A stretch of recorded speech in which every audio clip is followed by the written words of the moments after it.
Hello and good evening. I'm Randall Miller, Director of Dance Programming and Special Projects for the Pittsburgh Cultural Trust and co-director of the Pittsburgh Humanities Festival. On behalf of the Pittsburgh Cultural Trust and the Humanities Center of Carnegie Mellon University, welcome to Week 3 of Pittsburgh Humanities Festival at Home. Please visit www.trustarts.org/humanities to check out our videos from earlier this month and to see this archival video up after tonight's broadcast. I'd now like to invite my co-director, David Shumway, to say a few words. David, are you there? I'm here, Randall. Pittsburgh Humanities Festival has been bringing smart talk about stuff that matters to Pittsburgh since 2015. We're very pleased to be able to bring it to you at home under these conditions tonight and again next Friday night. Randall? Thanks, David. I'd now like to introduce Dan Fitzpatrick from our presenting sponsor, Citizens Bank. Are you there, Dan? Hello, I'm Dan Fitzpatrick, President of Citizens Bank for the Mid-Atlantic region. I want to thank you all for tuning in to the Pittsburgh Humanities Festival at Home. All of us as citizens are committed to the success of our customers, communities, and local economies, and we're proud to support the Pittsburgh Humanities Festival at Home because it provides meaningful dialogue and connection on our deep cultural richness and diversity right when we need it most. It's often said that challenging times bring out the best in people, and we hope that these interviews with artists, academics, and intellectual innovators working to make Pittsburgh a better place will lead you to think, question, reflect, and aspire to not only understand what's happening in the world around us, but to take meaningful action to help bring about change. So thank you again to the Pittsburgh Cultural Trust for hosting the Pittsburgh Humanities Festival at Home. We're grateful for your leadership in galvanizing us to talk about these critically important issues and look forward to joining the discussion. So thanks so much. Thank you, Dan. And thank you to Citizens Bank for their support. Financial support is a critical piece of our ability to produce programs like this.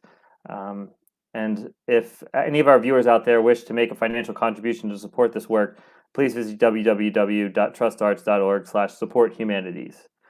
Please be aware that our speaker will answer a few questions at the end of the conversation. So if you can, leave those comments in either Facebook Live or YouTube, and we will harvest them at the end for our speaker. I will now turn it back over to David Shumway to introduce tonight's program.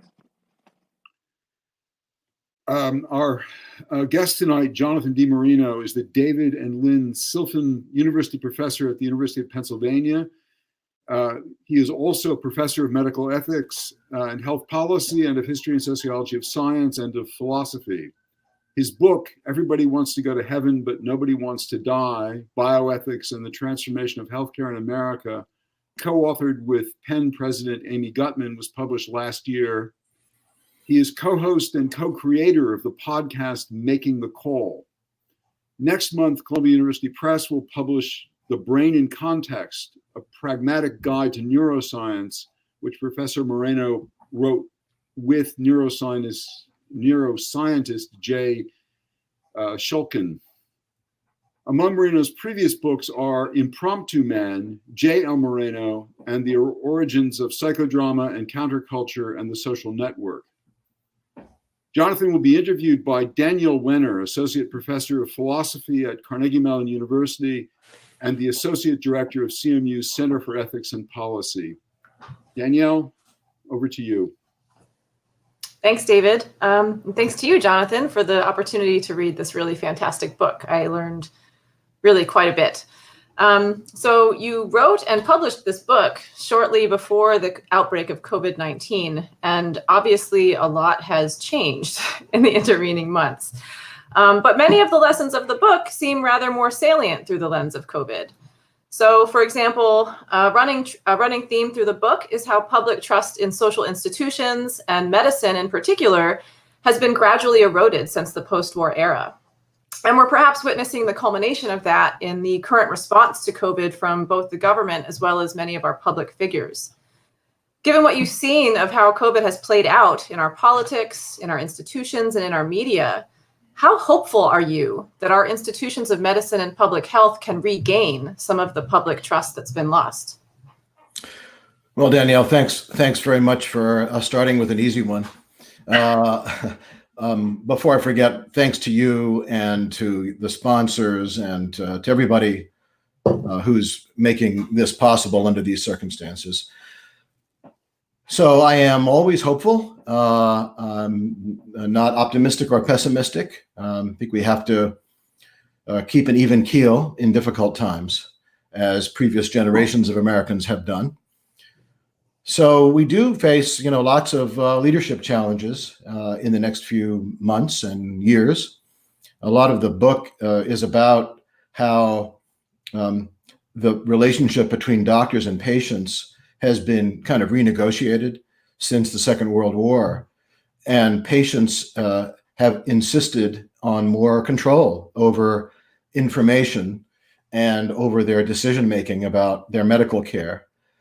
We haven't faced this institutional challenge since, I would say, in many ways, the last great public health crisis, the so-called Spanish flu. The field that I work in, and that you also are interested in and work in, bioethics, is a product of the 1960s, when the big push was for new technologies. And the question was, as you well know, how could all these new technologies of life and death fit into doctor-patient relationships? Was it 1970, 1971, the Surgeon General of the United States said the era of infectious disease is over. And only about 10 years later, we had the HIV/AIDS epidemic, right? So there are new institutional challenges that we need to face about our public health system that we haven't really faced up to.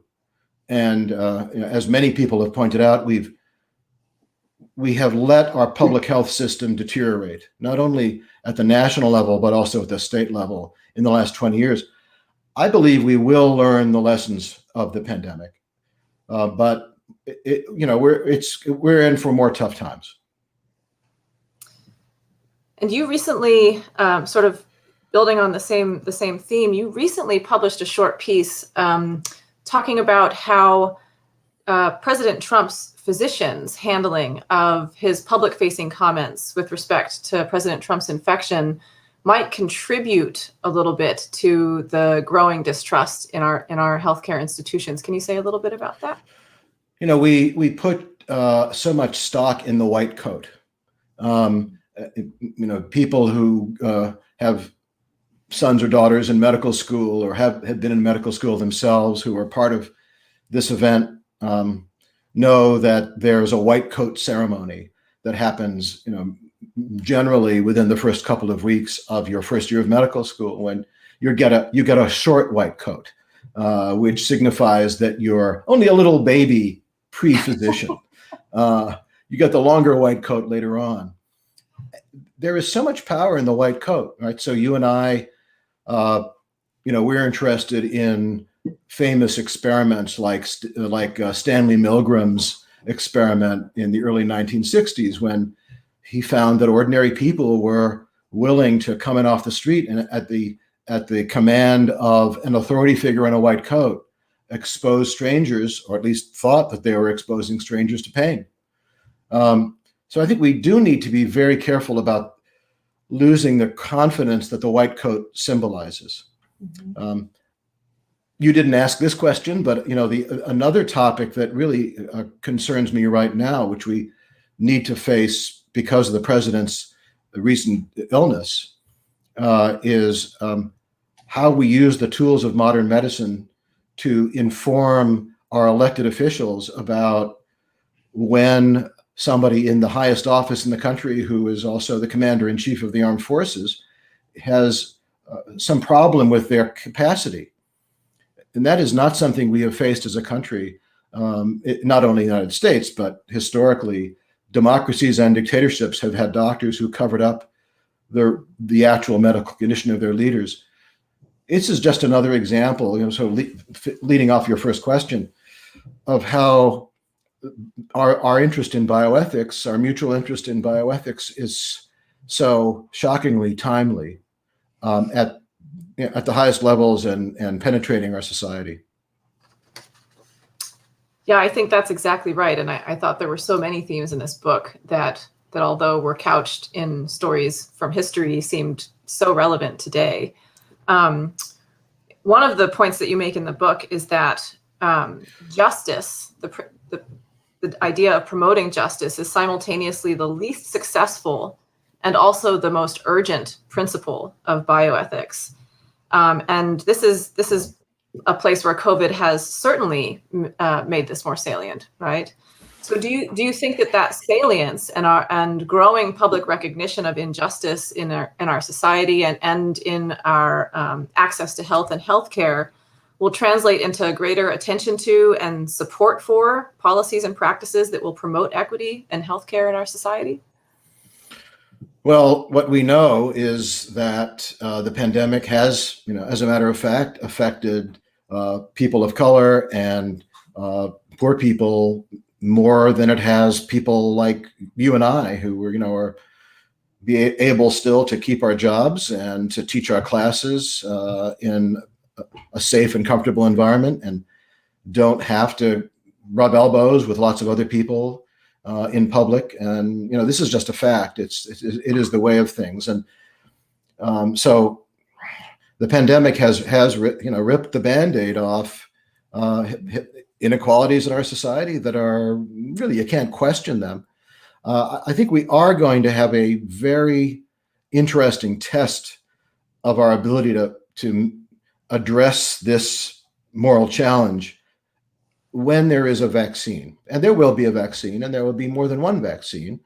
The question that will face decision makers is how to allocate the vaccine in light of the fact that, again, that people who are more vulnerable are less able to protect themselves from the virus. So that this is going to figure into the way that priorities are set for the distribution of the vaccine. I was having a conversation about this just a few hours ago with a colleague who is working on this and is writing about it. So we will find out how well we can come to terms with some of this in the next few months. But it's a longer term problem, and it's not just about distributing a vaccine, right? It's about access to healthcare. And we have just not done well. And a lot of the book, as you know, is about this. Not original with Amy Gutman and me. We have not done well in using the resources we have in this country to address problems of healthcare. No, we haven't. And I'm glad you kind of transitioned to that, because that's kind of where I wanted to go next. I mean, in giving sort of the history of the development of some of these debates in our country, one of the things you talk about is the way that Medicare and Medicaid were designed has actually contributed significantly to our spiraling healthcare costs. And of course, spiraling healthcare costs are a major component of unequal access to healthcare in the country. So can you explain how this happened and maybe give a little bit of context about why?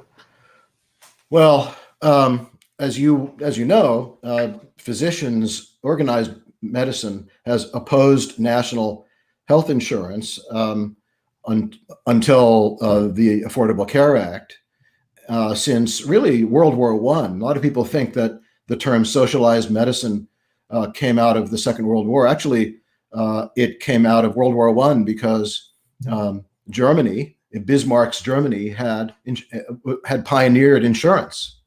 And there was a very significant, it's hard to believe now, anti-German sentiment in the country during the First World War. People who were afraid to speak German or have German accents during the First World War in public. And so, we Americans didn't want to have a socialized system like the Germans. So finally, this came to a head really when families were pauperizing themselves in the early 1960s to pay for family members' health care. I remember distinctly in being a kid in 64 or 65, just as the debate was happening in Congress, sitting with my dad, watching the president of the American Medical Association denounce the Medicare bill. And I said, my dad was a physician, really old school. I turned to him and I said, why are they against this? And he said, they don't want anybody to come between them and their patients. So including government, right? The doctor-patient relationship was negotiated. The problem was that it was negotiated with most of the power on the doctor's side. But then a funny thing happened, which is many physicians realized that Medicare in particular, and to some degree Medicaid, gave them a stream of income that was very reliable. So gradually became more accepted, but still, in a few years ago, I watched the then president of the AMA before the Kentucky Medical Association defend his position in favor of what we know as Obamacare. Many physicians were resistant in some parts of the country. I think that has changed. But we have never really come to terms with the need for some kind of national system. There are lots of ways to do it. We tend to think of Canada and the UK, and I'll just leave you with this in this answer. When Americans are surveyed and they're just told this is what would be in a system, this would be in a system, this would be in a system, without identifying with any particular other national health system, they like those provisions. And then it turns out, well, they're very much like Canada, they're very much like the National Health Service, they're very much like the German system. So we've come full circle. Yeah, and I mean, one of the key takeaways that I got from the book was that it really seems like Americans of all political stripes should be able to support universal health care. And as you just said, we know that when we take away the labels, most people do. And yet it's still an incredibly contentious issue in our political discourse. So what would you say to those who are opposed to universal health care? How would you explain it to them in a way that would get them on board? Well, I would say, look, nobody benefits in the long run, even in the short run, from having a woefully inequitable society.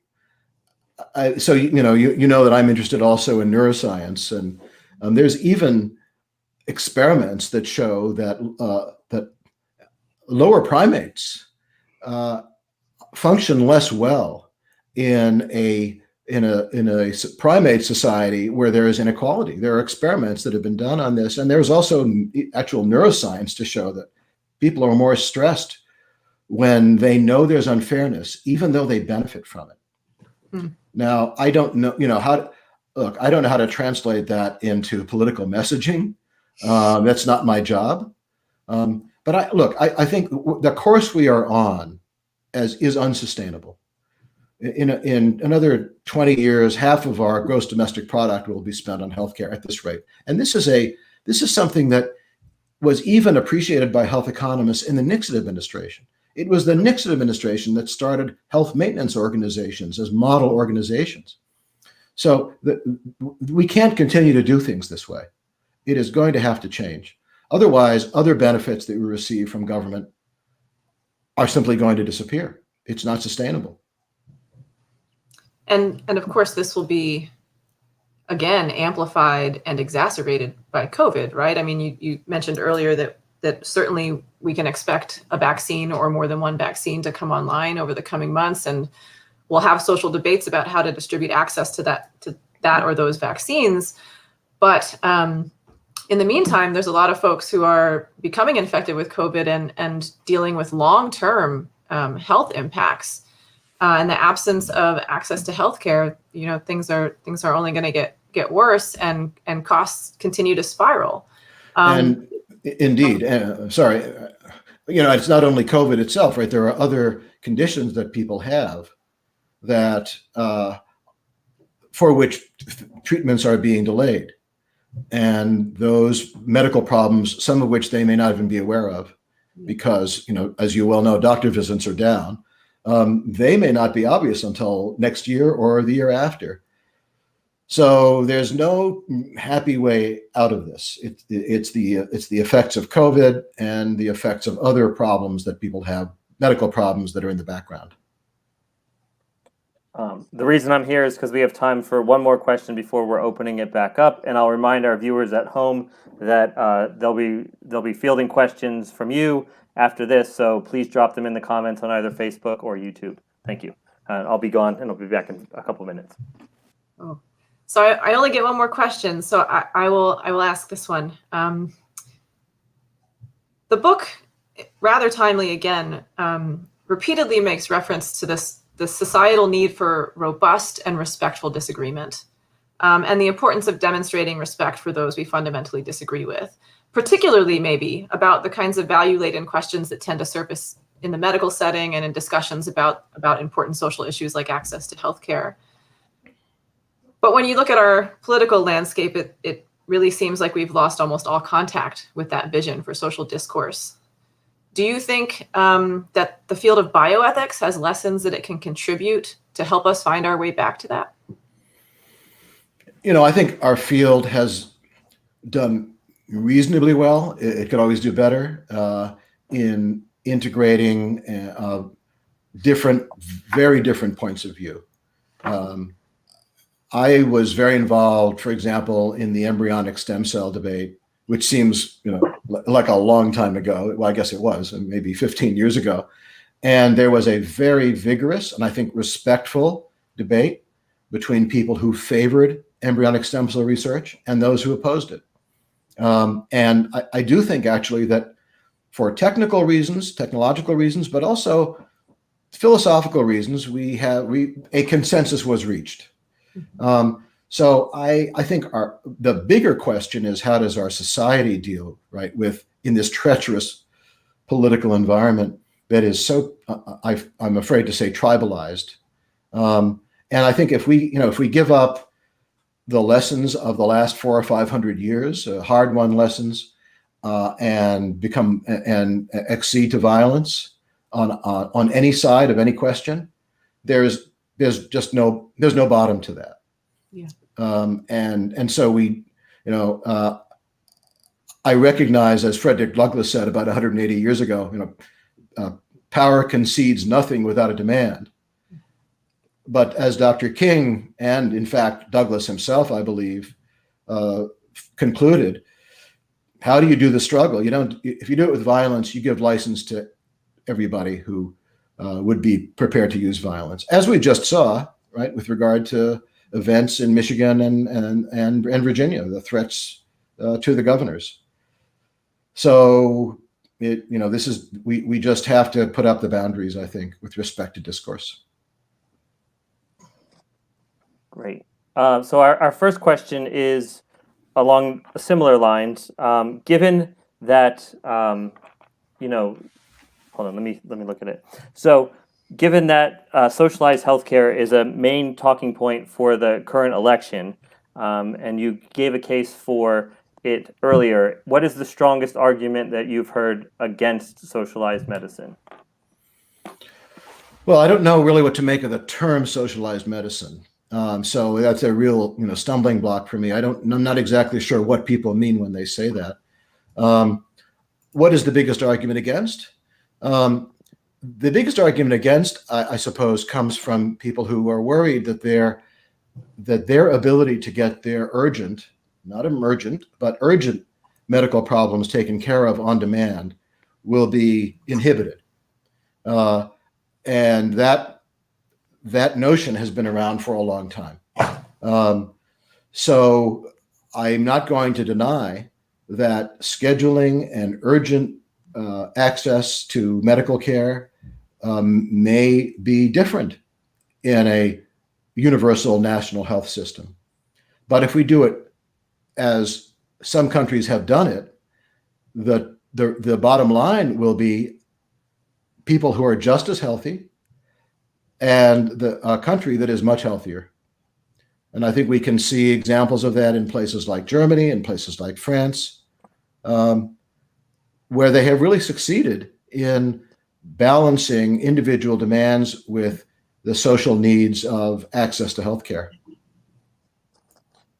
All right. Our next question is that this conversation has centered a lot around bioethical questions related to COVID-19. what are the other very important issues in bioethics currently taking place? You know, it's interesting. It's so many of us, and Danielle and it's hard to see beyond the big filter of the pandemic right now, including for people like us, right, who are trying to figure out, what do we do next for the big project? But there are some issues that continue. The one that occupied me last year before this started was the question of editing embryos, the 3 edited embryos in China. That was a huge factor in conversation, and how we decide to, it is acceptable to modify our progeny in such a way that they will pass traits on to subsequent generations. That's a continuing debate. It will outlast the pandemic. I think there are amazing issues, as I mentioned before, my interest in brain science. There are incredible issues in neuroscience. One of them that I was just talking to my students about recently is how we use the tools of neuroscience to help us understand what people who cannot communicate with us might be experiencing. There are new ways of imaging the brain that could be very instructive for people who are in what we know as vegetative states. That's a continuing huge issue. And then I would say, the last thing, and how we enhance ourselves. How far are we willing to go using the tools of genetics or brain science or some other technology to make ourselves what we think better? And this goes back to Danielle's previous question. Can this be done in a way that is equitable?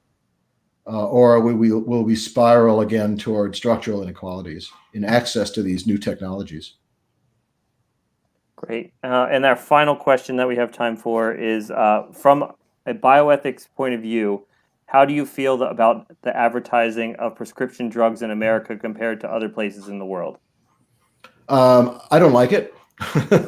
I've actually, in meetings with people in the pharmaceutical world, I have said, and these are people who do clinical trials, I've said, can you do something about those ads? I mean, they are embarrassing.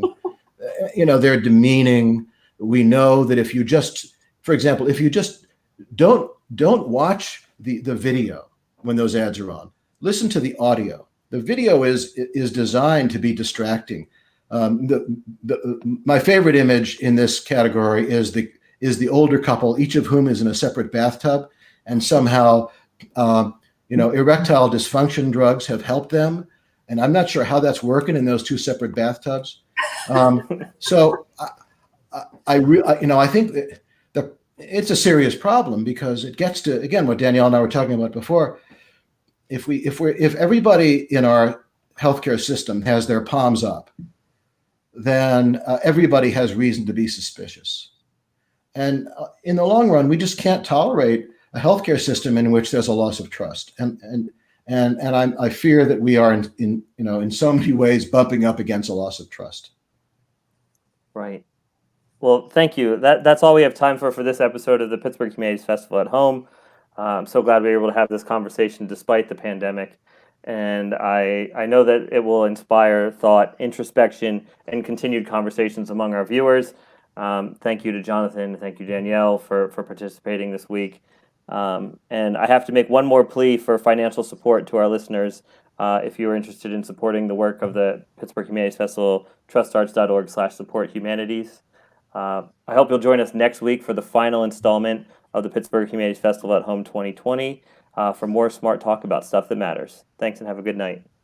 Thank you. Randall, thanks, Jonathan. Thanks, everybody.